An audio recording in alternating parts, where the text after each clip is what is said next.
వేదిక పైన ఉన్న జిల్లా అధ్యక్షుల గారికి, మరి సీఎం రమేష్ ఎంపీ గారికి, మరి బీటెక్ రవి గారికి, మరి జమ్మలమడుగు ఎమ్మెల్యే గారికి,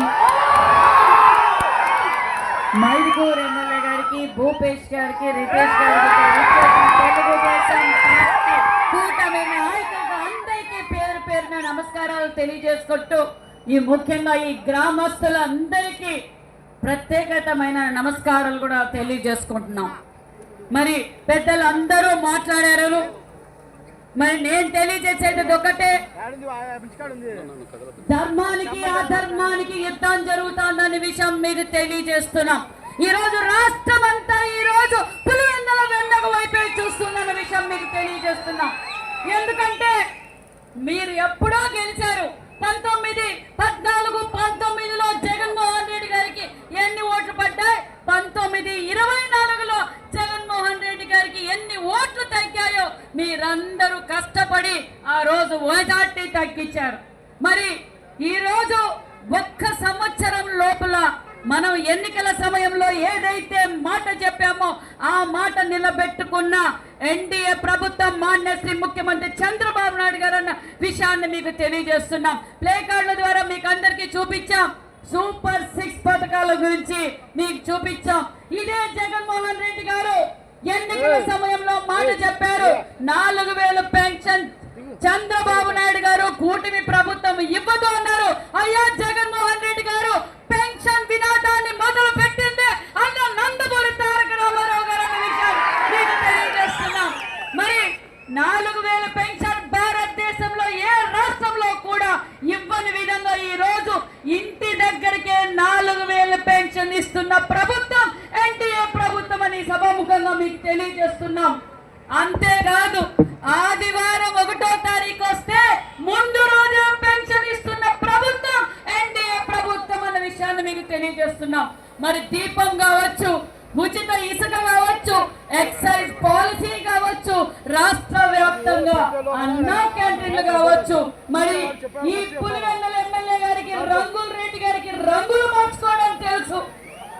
మరి రాష్ట్ర వ్యాప్తంగా అన్న నందమూరి తారక రామారావు గారి పేరు మీద అన్నా క్యాంటీన్లు పెట్టాం. బడుగు బడిహీన వర్గాలు 5 రూపాయలకే నాణ్యతమైన భోజనం శిష్టాన్ని పెడితే మీ రంగుల రెడ్డి గారు మరి రంగులు మార్చుకొని పేర్లు మార్చుకొని రాజారెడ్డి పేరు లేకపోతే రాజశేఖర్ రెడ్డి గారి పేరు పెట్టచ్చు కదా. కాదు, బీసీల ద్రోహి జగన్మోహన్ రెడ్డి గారు అనే విషయాన్ని మీకు తెలియజేస్తున్నాం.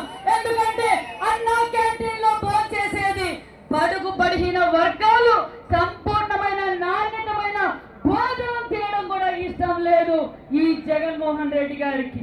మరి ఆ రోజు ఎన్నికల సమయంలో చెప్పారు, నా బడుగు బడిహీన వర్గాలు అని చెప్పి ఓటేయించుకొని బడుగు బడిహీన వర్గాల్ని దారుణంగా హత్యలు చేసి డోర్ డెలివరీలు చేయడం, అక్కని ఏదైనా సమస్య వస్తే మన బీసీ బిడ్డ అడిగితే పెట్రోల్ పోసి అంటించిన మూర్ఖులన్న విషయాన్ని మీకు అందరికీ తెలియజేస్తున్నాం.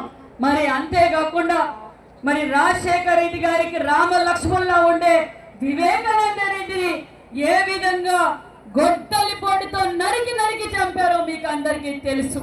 మరి రాజశేఖర రెడ్డి కన్నా ఆయన ప్రాణానికన్నా ఎక్కువగా ప్రేమించే షర్మిలమ్మని ఈ రోజు బజారు పాలు చేశారన్న విషయాన్ని మీకు తెలియజేస్తున్నాం. మరి అంతేకాకుండా నిన్నటి రోజున మరి వివేకానంద రెడ్డి గారి కూతురు ఏమన్నారు, వివేకానంద రెడ్డి గారి భార్య వివేకానంద రెడ్డి కూతురికి ఫోన్ చేశారంట, అమ్మా మీ నాన్నను చంపినట్లు నిన్ను కూడా చంపుతారేమో, జాగ్రత్తగా ఉండు, పులివెందులకు ఎందుకు వస్తావు అని అంటున్నారంటే ప్రజల్ని కుటుంబ సభ్యులని ఏ విధంగా భయభ్రాంతులు చేస్తున్నారో మీరు ఒక్కసారి ఆలోచించండి. అంతేకాదు మరి ఒక సంవత్సరంలో మరి 151 వైనాట్ 175 వైనాట్ కుప్పమన్నోళ్ళ పరిస్థితి ఈ రోజు 11 సీట్లకు పరిమితమైంది. మరి ఈ పులివెందుల నియోజకవర్గం ప్రజలకి పులివెందుల మండలం వాళ్ళకి మరి పులివెందుల ఎమ్మెల్యే గారు ఏ రోజు గాని అసెంబ్లీకి వచ్చి ఈ పులివెందుల సమస్యల గురించి ఏ రోజు చర్చించరు. అసెంబ్లీ విజయవాడలో జరుగుతుంటే ఢిల్లీకి పోయి ధర్నా చేస్తారు. ఇక డిఆర్సీ మీటింగ్ జరుగుతుంటే మీ అవినాష్ రెడ్డి గారు కనిపించరు, మీ ఎంపీ కనిపించరు, మీ ఎమ్మెల్యే గారు కనిపించరు. మరి మేము ఈ సంవత్సరంలో ఏదైతే మాట